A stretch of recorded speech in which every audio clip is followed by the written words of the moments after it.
IAS बाबू study में आप लोगों का स्वागत है। आज केमिस्ट्री का नया लेक्चर लेके चलेंगे। जमना जमना किसे कहते हैं?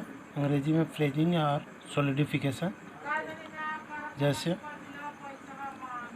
ताप घटने के कारण द्रव का ठोस में परिवर्तन मतलब होता है परिवर्तन होने की क्रिया को जमना कहते हैं। जब तापमान घटाया जाए तो उसके कारण द्रव अवस्था से सीधा ठोस अवस्था में आ जाए, उसी को क्या कहते हैं? जमना कहते हैं। नेक्स्ट पॉइंट है, कोई द्रव जिस ताप पर ठोस में परिवर्तित होता है वह ताप उस द्रव का हिमांक कहलाता है। जैसे जल का हिमांक 0 डिग्री सेंटीग्रेड है। नोट, जिस तापमान पर कोई ठोस द्रव में परिवर्तित होने लगता है वह ताप उस ठोस पदार्थ का द्रव्यंक कहते हैं।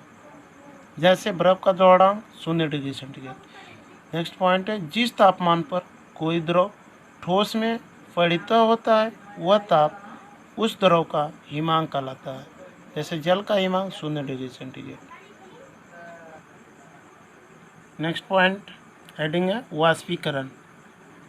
पदार्थ के अणु हमेशा गतिमान रहते हैं और इनमें परस्पर आकर्षण रहता है। जब अणु के वेग के कारण उत्पन्न बल गतिज ऊर्जा आकर्षण बल से अधिक हो जाता है तब अणु पदार्थ से निकलकर हवा में मिल जाते हैं। इस प्रक्रिया को वाष्पीकरण कहते हैं। गर्म करने पर पदार्थ के अणुओं का वेग बढ़ जाता है जिससे उनकी गतिज ऊर्जा भी बढ़ जाती है। फलतः वाष्पीकरण तेजी से होने लगता है। नेक्स्ट पॉइंट, साधारण ताप पर या गर्म करने पर किसी ठोस या द्रव के वाष्प बनकर धीरे धीरे उड़ने की क्रिया को वाष्पीकरण कहते हैं। नेक्स्ट पॉइंट है, गर्म यह क्रिया हर तापमान पर पदार्थ की केवल बाह्य सतह पर होती रहती है।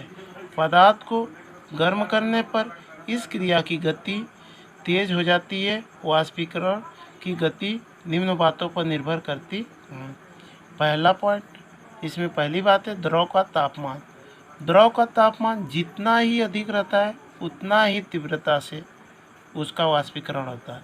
दूसरी पॉइंट है द्रव का पृष्ठीय तल। द्रव का पृष्ठ तल जितना ही अधिक रहता है उतनी ही शीघ्रता से उसका वाष्पीकरण होता है। नेक्स्ट पॉइंट है हवा की शुष्कता। द्रव के ऊपर वाली हवा जितनी ही शुष्क रहेगी द्रव का वाष्पीकरण उतना ही शीघ्रता से होगा। द्रव की प्रकृति। नेक्स्ट पॉइंट है द्रव की प्रकृति। द्रव का वाष्पीकरण उसकी प्रकृति पर निर्भर करती है। जैसे ईथर या स्पिरिट का वाष्पीकरण पानी की अपेक्षा अधिक तेजी से होता है।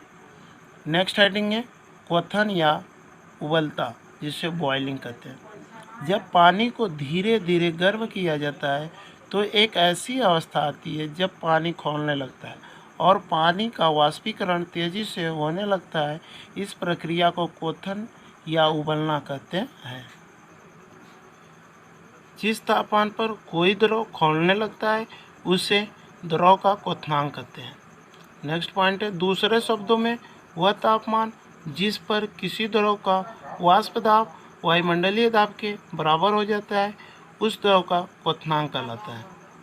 नेक्स्ट पॉइंट है अशुद्धियों के उपस्थिति रहने पर द्रव का क्वथनांक बढ़ जाता है। जैसे पानी का क्वथनांक 100 डिग्री सेंटीग्रेड होता है। यदि पानी में थोड़ा सा नमक मिला दिया जाए तो उसका क्वथनांक 100 डिग्री सेंटीग्रेड से अधिक हो जाता है। कुछ साधारण पदार्थों के क्वथनांक बॉइलिंग पॉइंट है। जैसे जल का क्वथनांक 100 डिग्री सेंटीग्रेड, पारा का 357 डिग्री सेल्सियस, ईथर का 35 डिग्री सेंटीग्रेड, ग्लिसरीन का 290 डिग्री सेंटीग्रेड, अल्कोहल का 78 डिग्री सेंटीग्रेड, तारपीन का तेल 158 डिग्री सेंटीग्रेड। नेक्स्ट है संघनन कंडेंसेशन। वह क्रिया जिसके द्वारा कोई वाष्प द्रव रूप में परिवर्तित होता है संघनन कहलाता है। जिस तापमान पर कोई द्रव वाष्प रूप में परिवर्तन होता है उसी ताप पर उस द्रव का वाष्प संघनित होकर द्रव परिवर्तित हो जाता है। अगली हेडिंग है ऊर्ध्वपातन सब्लिमेशन। ठोस पदार्थों के गर्म होकर गैस बनने और पुनः ठंडा होकर द्रव में बने ही ठोस में परिवर्तित होने की प्रक्रिया को ऊर्ध्वपातन कहते हैं। इस विधि द्वारा कपूर, मैप्थिलीन, अमोनियम क्लोराइड, बेंजोइक अम्ल आदि पदार्थों को शुद्ध किया जाता है। इस ग्राफ के अनुसार हम समझेंगे। जिस तरह जैसे देखें, यहाँ ठोस है, यहाँ द्रव है और यहाँ गैस है, यहाँ पे आपका प्लाज्मा है। जब हम ठोस को से द्रव में जाते हैं, जब कोई ठोस अगर ठोस से ठोस का तापमान बढ़ाएंगे तो ये किस में परिवर्तन हो जाएगा? द्रव में। उसे हम कहते हैं पिघलना। अगर वह द्रव से सीधा कन्वर्ट हो जाए ठोस में तो उसे कहेंगे जमना। अगर हम ठोस से सीधा गैस में जाते हैं तो उसे ऊर्ध्वपातन कहेंगे। अगर गैस से सीधा ठोस में आते हैं तो निक्षेपण कहेंगे। अगर गैस से सीधा हम प्लाज्मा में जाते हैं तो उसे आयनीकरण कहेंगे। अगर प्लाज्मा से सीधा गैस में आते हैं तो निरायनीकरण कहते हैं। अगर वही चीज़ द्रव से सीधा गैस में जाए तो हमारा वाष्पीकरण कहलाता है। अगर गैस से सीधा द्रव में आए तो हमारा संघनन कहलाता है।